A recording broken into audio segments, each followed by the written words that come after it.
In the final days of World War II, something happened that defies everything we think we know about the war. American soldiers, German Wehrmacht troops, and French political prisoners stood shoulder to shoulder behind the walls of a medieval castle in the Austrian Alps, fighting together against a common enemy, the fanatical Waffen-SS. This is not alternate history. This is not fiction. This actually happened.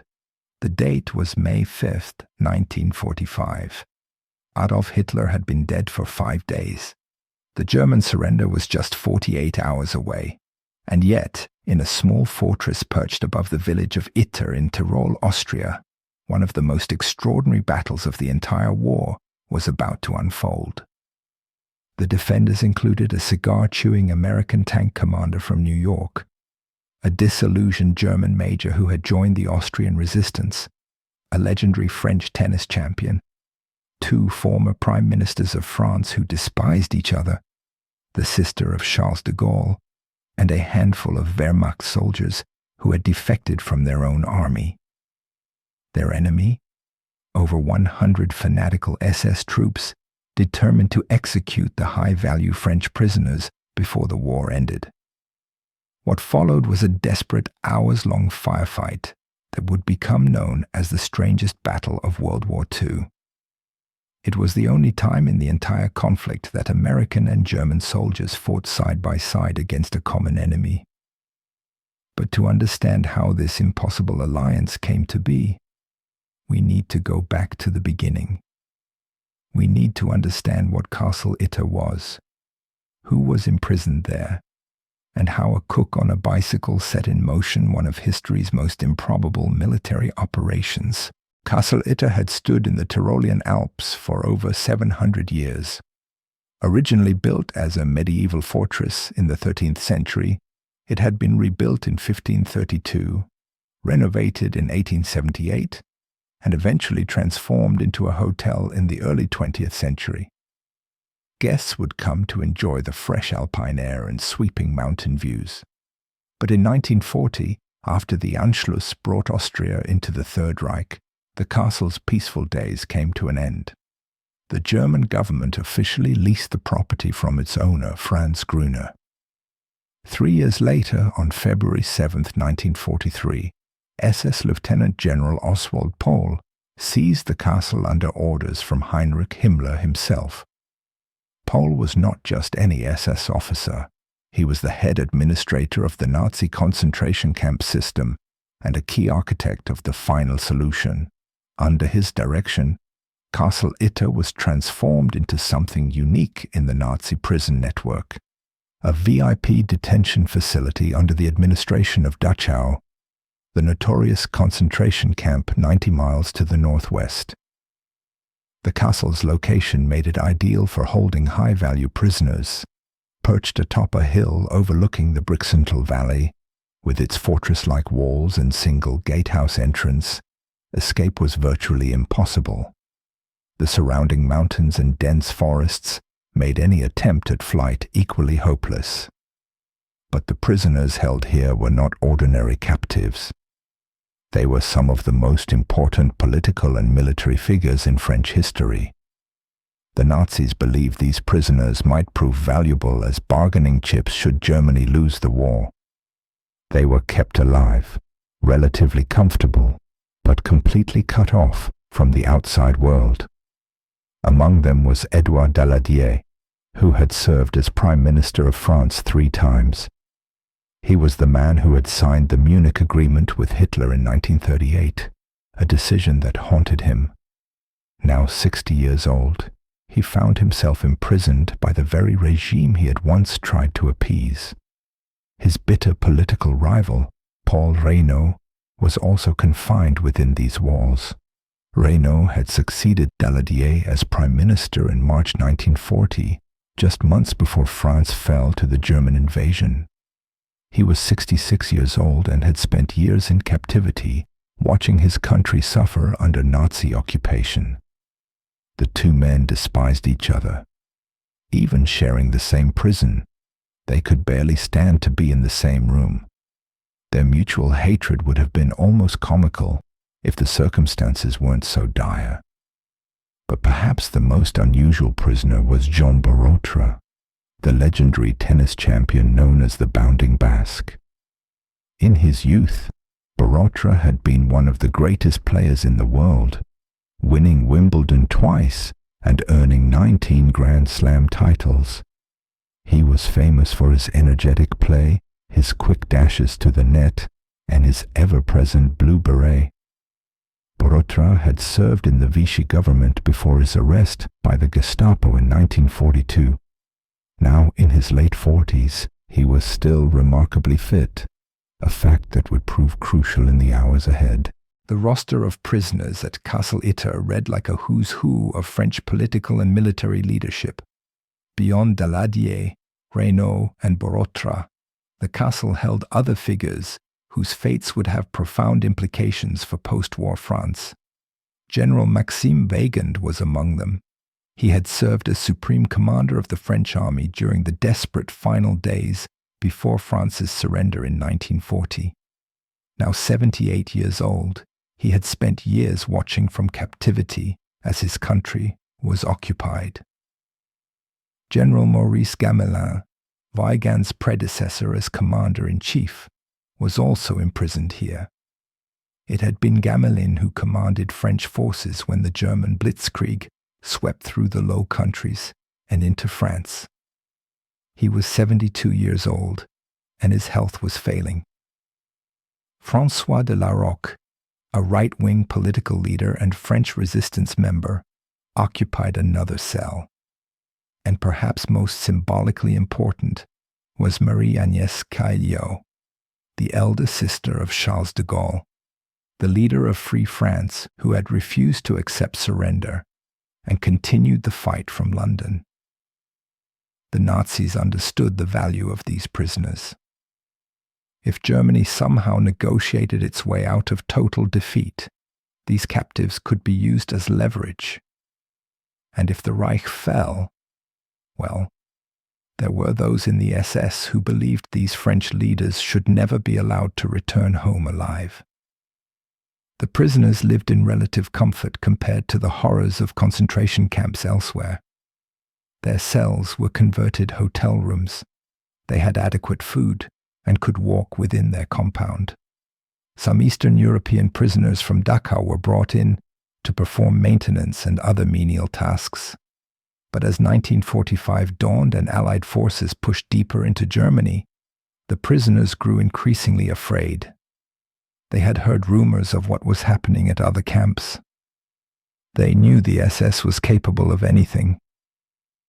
On May 2, 1945, their fears seemed justified when Eduard Weiter, the former commandant of Dachau, arrived at the castle fleeing the Allied liberation of his camp. Hours later, Weiter was found dead in suspicious circumstances, either murdered or by suicide. The prisoners realized that time was running out. If the SS decided to eliminate them before the Americans arrived, no one would be coming to save them. They needed help. But how could prisoners trapped in a mountain fortress reach the approaching Allied forces? The answer came from an unlikely source. A Croatian electrician named Zvonimir Čučković. Zvonimir Čučković was a Yugoslav communist resistance member from Croatia who had been brought to Castle Itter as a handyman. Unlike the French VIPs, he was considered expendable labor. But Čučković was a survivor, and he understood the desperate situation developing around him. On May 3, 1945, with the guards growing increasingly nervous and the sound of Allied artillery growing closer, Čučković made a fateful decision. He told the prison commander, Sebastian Wimmer, that he needed to run an errand in town. Wimmer, distracted by his own fears, let him go. Čučković didn't come back. Instead, he began the dangerous journey toward American lines. The town of Wörgl was 8 kilometers down the mountain, but it was crawling with German troops. Rather than risk capture there, Čučković pressed on up the Inn River valley toward Innsbruck, 64 kilometers distant. Late that evening, Exhausted but alive, he reached the outskirts of Innsbruck and encountered an advance party of the 409th Infantry Regiment of the American 103rd Infantry Division. Speaking urgently, he informed them about the French prisoners trapped at Castle Itter and the SS troops nearby who might execute them at any moment. The Americans listened. At dawn on May 4th, they mounted a heavily armored rescue mission, but their convoy was stopped by heavy shelling just past Jenbach, only halfway to Itter. Worse, their superiors recalled them for encroaching into the territory of another American division, the 36th Infantry. Only 2 jeeps of auxiliary personnel continued, and they would not reach the castle in time. Chuchkowicz's heroic journey had not achieved immediate rescue, but he had set events in motion. Back at Castle Itter, the prisoners didn't know what had happened to their Croatian friend. When he failed to return, they feared the worst. On the morning of May 4th, the SS guards and their commander Sebastian Wimmer finally abandoned their posts, fleeing before the American advance. The prisoners were suddenly free, but they were also completely exposed. They armed themselves with the weapons the guards had left behind, but 14 political prisoners and academics, most of them elderly, were no match for the SS troops they knew were still in the area. They needed professional military help. The castle's Czech cook, Andreas Krobot, volunteered for a second desperate mission. He would bicycle to Wörgl and try to find help there.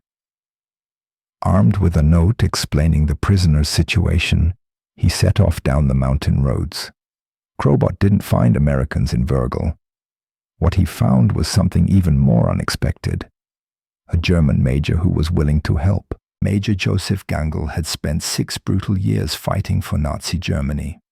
Born in Bavaria in 1910, the son of a railway official, he had joined the German army in 1928 and built a distinguished career as an artillery officer. By 1945, he had earned the Iron Cross first and second class and commanded rocket artillery units on the Eastern Front. But somewhere along the way, Josef Gangl had lost faith in everything he was fighting for. The horrors of the Eastern Front, the atrocities he had witnessed, the senseless destruction as Germany's war turned from conquest to catastrophe had transformed him. By the spring of 1945, he was ready to be done. When his unit was stationed near the Austrian town of Wörgl in late April 1945, Gangl made a decision that could have cost him his life. He contacted the local Austrian resistance movement led by a man named Alois Meyer. Instead of following orders to defend Wörgl to the death and destroy its infrastructure, Gangl began providing the resistance with weapons and information. His commanding officer, Lieutenant Colonel Johann Giel, had ordered the bridges and roads destroyed to slow the American advance. Gangl and the resistance decided to prevent this. They wanted to save the town, not sacrifice it in a lost cause. But Wörgl was not safe. As Wehrmacht forces withdrew, Waffen-SS units moved in to fill the vacuum. These were true believers, fanatical Nazis who would fight to the end and kill anyone they considered a traitor. Under Heinrich Himmler's orders, any house displaying a white flag or Austrian flag meant execution for the male residents. Men were being shot in the streets for the crime of wanting the war to end. Gangl and his handful of loyal soldiers stayed behind to protect the civilian population from SS reprisals. He had perhaps 20 men left, soldiers who had followed him into defection. They were badly outnumbered, but they refused to abandon the people of Wörgl. It was into this dangerous situation that Andreas Krobot pedaled on his bicycle on May 4th, 1945. When Krobot explained about the French prisoners at Castle Itter and the threat of SS execution, Gangl immediately understood the stakes. These were not just any prisoners. Former prime ministers, generals, the sister of Charles de Gaulle. If the SS killed them, it would be a final act of Nazi spite that would echo through history. But Wörgl also knew his 20 men couldn't hold the castle against a determined SS assault. He needed help. Real military help. American help. So Major Joseph Wörgl did something that took extraordinary courage. He grabbed a white flag, climbed into his Kübelwagen, and drove toward the American lines. He was betting his life that the approaching Americans wouldn't shoot first and ask questions later. He was betting that they would listen to a German officer who wanted to surrender, and more importantly, who had a plan to save French VIPs from execution. 8 miles to the north, in the town of Kufstein, Lieutenant John C. Lee of the 23rd Tank Battalion was sitting on his Sherman tank, reading a map and waiting for orders. Lieutenant John Carey Lee, Jr. was everything you'd expect from an American tank commander in the final days of World War II. 27 years old, a graduate of Norwich University in Vermont, he was a cigar-chewing, whiskey-drinking, rough-talking soldier who had fought his way across Europe with the 12th Armored Division. His men called him Captain Jack, even before his promotion. He had entered combat in October 1944 and fought through some of the war's bloodiest final campaigns.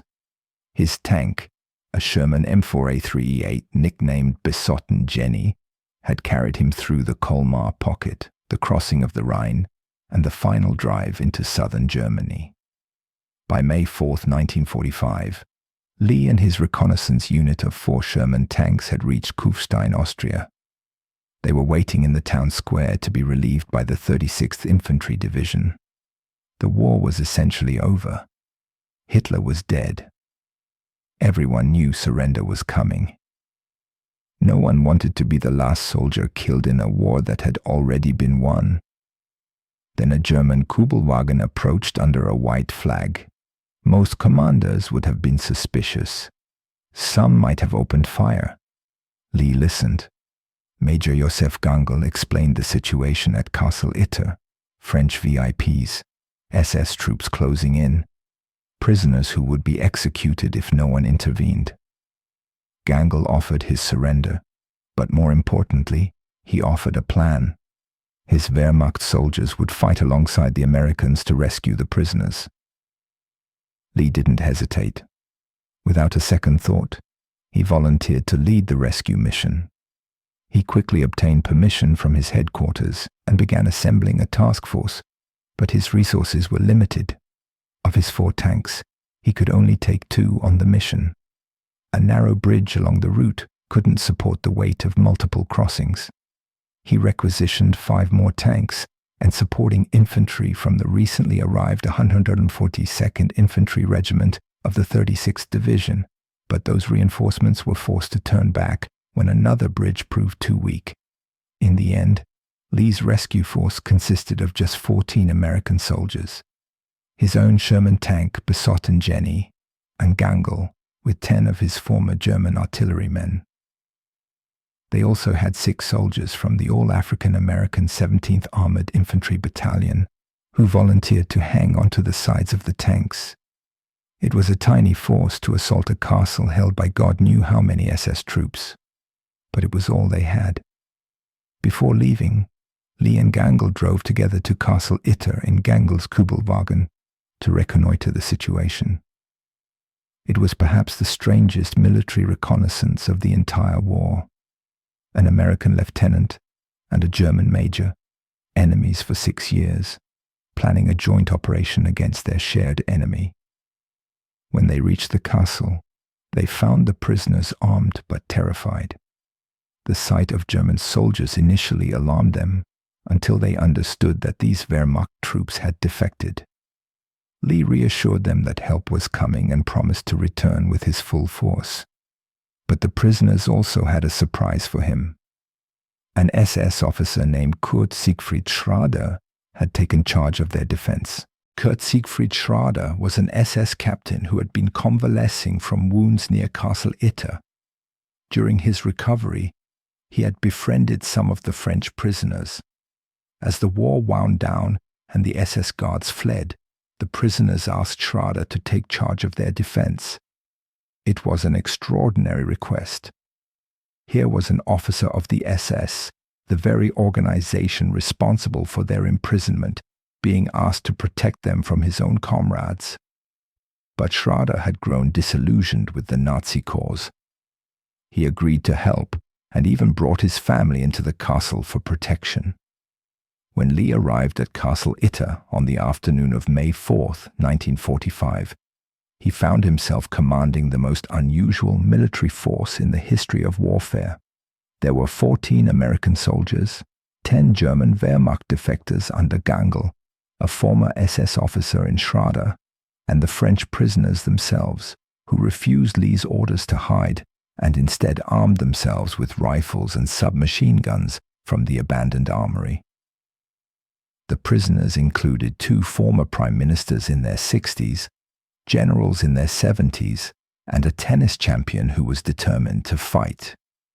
Even the women refused to take shelter, though Lee insisted they stay in the inner rooms. Lee positioned his Sherman tank, Besotten Jenny, at the main entrance where it could command the road. The defenders spread out along the castle walls, manning firing positions that hadn't been used in earnest for centuries. German and American soldiers shared cigarettes and tried to communicate through broken English, fragments of German, and hand signals. As night fell, the tension was unbearable. They knew the SS was out there. Scout reports indicated that over 100 Waffen-SS soldiers from the 17th Panzergrenadier Division had gathered in the hills around the castle. They were led by Oberführer Georg Bochmann, and they were preparing to attack. Gangl managed to telephone Alois Meyer, his contact in the Austrian resistance in Wörgl. He begged for reinforcements, but Meyer could only spare 3 more men, 2 Wehrmacht soldiers and a teenage Austrian resistance fighter named Hans Waltel. They drove to the castle through the darkness, slipping past SS patrols. Throughout the night, the defenders were harried by SS reconnaissance teams probing their defenses, testing for weaknesses. Shots were exchanged. Shadows moved in the tree line. Everyone knew that dawn would bring the real assault. Inside the castle, former enemies sat together waiting for the attack. American tank crews from New York, German artillerymen from Bavaria, French politicians who had signed treaties and commanded armies, a tennis champion who had won Wimbledon, an SS officer who had changed sides, all of them united against the fanatical remnants of Hitler's Reich. As the first grey light appeared over the Alps on May 5th, 1945, the SS announced their presence with machine gun fire. The morning of May 5th, 1945, dawned cold and clear over the Austrian Alps. At approximately 4 a.m., the SS launched their assault. Over 100 Waffen-SS soldiers emerged from the forest, supported by trucks and, most terrifyingly, an 80mm anti-aircraft gun that could tear through the castle walls. Machine gun fire raked the ancient stones. The fortress that had stood for 7 centuries shook under the barrage. Lee's defenders returned fire from every position. Besotten Jenny's machine guns swept the approaches, cutting down SS troops who tried to advance across the open ground. The castle's elevation and thick walls provided excellent cover, just as medieval architects had intended. But the defenders were badly outnumbered.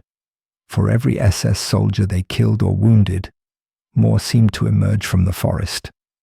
Ammunition began running low. The 80mm gun found its range and started punching holes in the castle walls. Bricks collapsed. Schrader's wife was injured when debris struck her. The French prisoners fought alongside their rescuers with surprising ferocity. Jean Borotra, the tennis champion, proved to be an excellent shot. Paul Renault, the 66-year-old former prime minister, manned a position on the walls.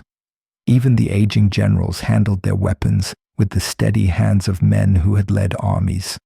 Major Gangl moved constantly between positions, coordinating the defense, encouraging his men, directing fire. He had spent his entire adult life as a soldier, and now, in the final hours of the war, he was fighting his best battle on the side he had always secretly believed was right. Then disaster struck. An 80mm shell slammed directly into besotten Jenny. The Sherman tank lurched and died, smoke pouring from its hatches. Miraculously, only the radio operator was inside at the time, and he escaped without injury. But the tank was destroyed. The defenders had lost their most powerful weapon. The SS sensed victory. They intensified their assault, pressing closer to the castle walls. Lee began pulling his men back from outer positions toward the keep, the innermost defensive structure. It was the last fallback position. If it fell, everyone inside would be killed. The defenders' ammunition was nearly exhausted. Men were counting their remaining bullets. The 80mm gun was being moved closer, preparing to blast open the main doors. In perhaps an hour, maybe less, the SS would break through. Lee had managed to radio the 142nd Infantry Regiment before besotten Jenny was destroyed, but he couldn't be sure the message had been received or that help was coming. Communications had been spotty at best. Aware of the desperate situation, Lee turned to an unexpected volunteer. Jean Borotra, the Bounding Basque, stepped forward with a proposal. He would vault the castle wall and run through the SS lines to deliver a message to any American forces in the area. It was a suicide mission. The SS had the castle surrounded. Any man trying to escape would have to run through a gauntlet of enemy positions, across open ground under fire. The chances of survival were minimal. But Borotra was still one of the fittest men in the castle. His nickname had come from his explosive athleticism on the tennis court. If anyone could make that run, it was him. Lee accepted the offer. Borotra, disguised as an Austrian peasant, waited for a lull in the firing. Jean Borotra had won Wimbledon twice. He had been ranked the #1 tennis player in the world. He had played before kings and captivated audiences with his explosive athleticism and his ever-present blue beret. Now, at 46 years old, after years of imprisonment, he was about to attempt the most important run of his life. When there was a brief lull in the SS fire, Borotra went over the wall. He dropped into the chaos below and began to sprint. The SS spotted him almost immediately. Shots cracked around him as he ran. But Borotra was still incredibly fast, still had the reflexes that had made him a champion. He dodged, weaved, used every piece of cover he could find. He ran through the SS positions, somehow avoiding capture. He ran down the mountain roads toward Wörgl. He ran past enemy soldiers who couldn't believe what they were seeing. A middle-aged man in peasant clothes sprinting through their lines as if his life depended on it. Because it did. Miraculously, Borotra made it through. He reached American lines and found elements of the 142nd Infantry Regiment already preparing a relief force. They had received Lee's fragmented radio message and were mobilizing. Borotra gave them detailed information about the enemy positions, the castle's defenses, the desperate situation inside. Then, incredibly, he requested a uniform and a weapon. He intended to return with the relief force and continue the fight. The Americans must have looked at this tennis champion, this man who had just performed an almost superhuman feat of endurance and courage, with something approaching awe. They gave him what he asked for. Meanwhile, back at Castle Itter, the defenders were fighting their last stand. Lee had pulled everyone into the keep. The SS were rolling their 88mm gun toward the main doors, preparing to blast them open. Ammunition was almost gone. Men were preparing for hand-to-hand combat, for a final desperate struggle that they knew they would lose. Wörgl moved through the positions, checking on his men, encouraging the French prisoners. When he saw former Prime Minister Paul Reynaud exposed to sniper fire, he moved to push him to safety. A shot rang out. Major Joseph Wörgl, the German officer who had defected to save French prisoners and Austrian civilians, fell dead. He was 34 years old. He left behind a widow named Walburga and 2 young children. He died protecting a man who had once been his country's enemy. Wörgl was the only defender killed in the Battle of Castle Itter, but his death seemed to mark the lowest moment of the fight. With their German ally fallen and the SS closing in, the survivors prepared to die. It was approximately 4 p.m. when the shout went up from the SS positions. Amerikanische Panzer. American tanks. The relief column from the 142nd Infantry Regiment came roaring up the road, led by a Sherman tank nicknamed Bosch Buster. Behind it stretched a long column of tanks and trucks carrying American infantry. The SS, who had been moments away from breaching the castle, melted into the woods. They had no answer for American armor. Their assault collapsed within minutes. Lee walked out of the castle, covered in dust and soot and sweat. He spotted Sergeant William Elliott, who commanded the relief force's lead tank. "What kept you?" Lee asked. Both men dissolved into laughter. The tension of the past hours broke in an instant. They were alive. The prisoners were alive. Against all odds, they had won. The Battle of Castle Itter was over. It had lasted roughly 12 hours. Of the defenders, only Joseph Wörgl had been killed, with 4 others wounded. The SS had suffered significant casualties, and the relief force captured approximately 100 prisoners. Jean Borotra, true to his word, had returned with the American column. He stood among the survivors, still wearing the uniform he had been given, a tennis champion who had become a war hero. The French prisoners were evacuated and, on May 10, 1945, returned to France. Many of them would resume public service. Paul Reynaud served as deputy prime minister in the 1950s. The generals who had commanded French armies would help rebuild their nation.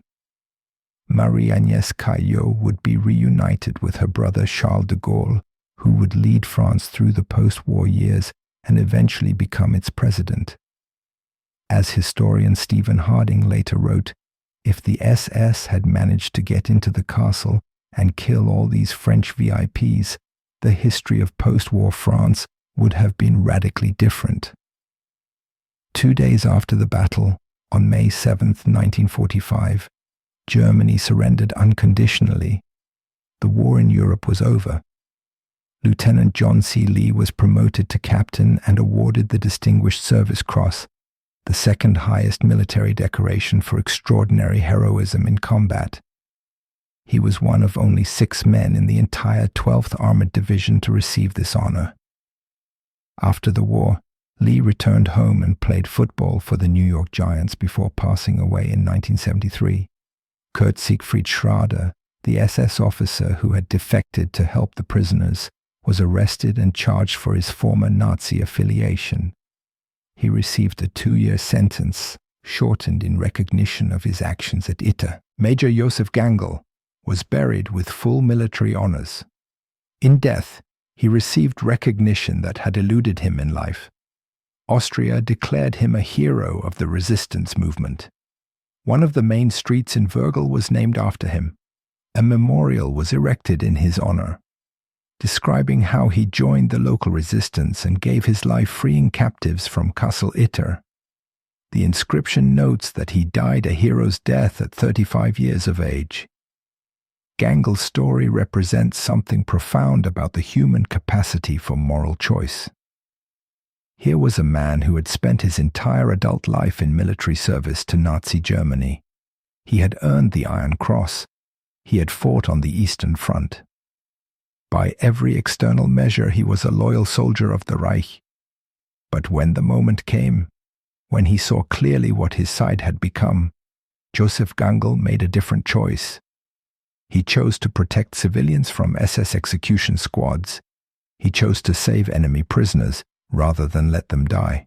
He chose to fight alongside Americans against his own countrymen. In the Nuremberg trials that followed the war, many Nazi officers claimed they were just following orders. They argued that they had no choice but to carry out the atrocities demanded of them. The example of Joseph Wörgl proves this was a lie. There was always a choice. Some men, even in the darkest circumstances, found the courage to make it. Wörgl's sacrifice reminds us that courage is not about nationality or ideology.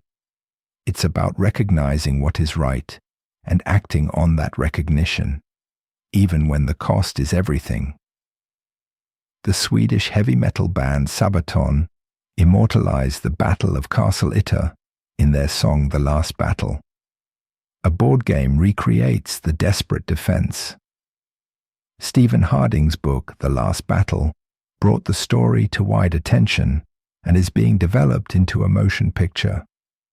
But perhaps the most fitting tribute is simply the continued existence of the story itself, passed down through generations as an example of what happens when ordinary people make extraordinary choices. Castle Itter still stands today, quiet and unassuming on its hill above the village.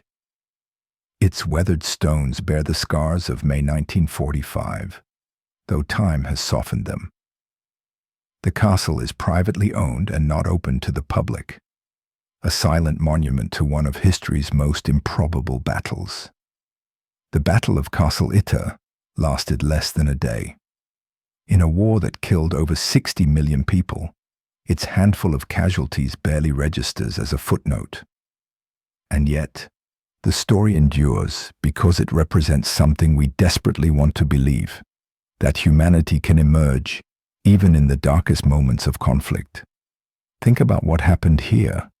American soldiers and German soldiers, enemies who had been killing each other for years, laid down their hatred and fought side by side. French politicians who despised each other picked up rifles and defended the same walls. A tennis champion became a war hero. An SS officer protected the prisoners he had once helped guard. For a few hours in May 1945, all the labels faded. Enemy, ally, prisoner, guard, American, German, French. What remained was simpler and more profound. Human beings choosing to protect each other against those who would destroy them. The Battle of Castle Itter is not just a strange historical footnote. It's a reminder that the lines we draw between ourselves are not as permanent as we imagine.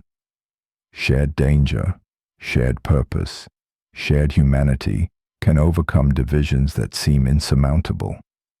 When Lieutenant John Lee, a tank commander from New York, shook hands with Major Joseph Wörgl, a German artillery officer from Bavaria, and agreed to fight together for a common cause, they demonstrated something eternal about the human spirit.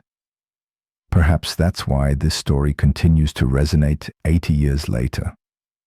In a world that often seems defined by conflict and division, the Battle of Castle Itter whispers a different possibility. It tells us that yesterday's enemy can become today's ally. It tells us that courage and decency exist in every nation, every army, every human heart. It tells us that even in the final hours of the deadliest war in human history, something beautiful and hopeful could still emerge from the chaos. This was the strangest battle of World War II. It was also, perhaps, one of its most human.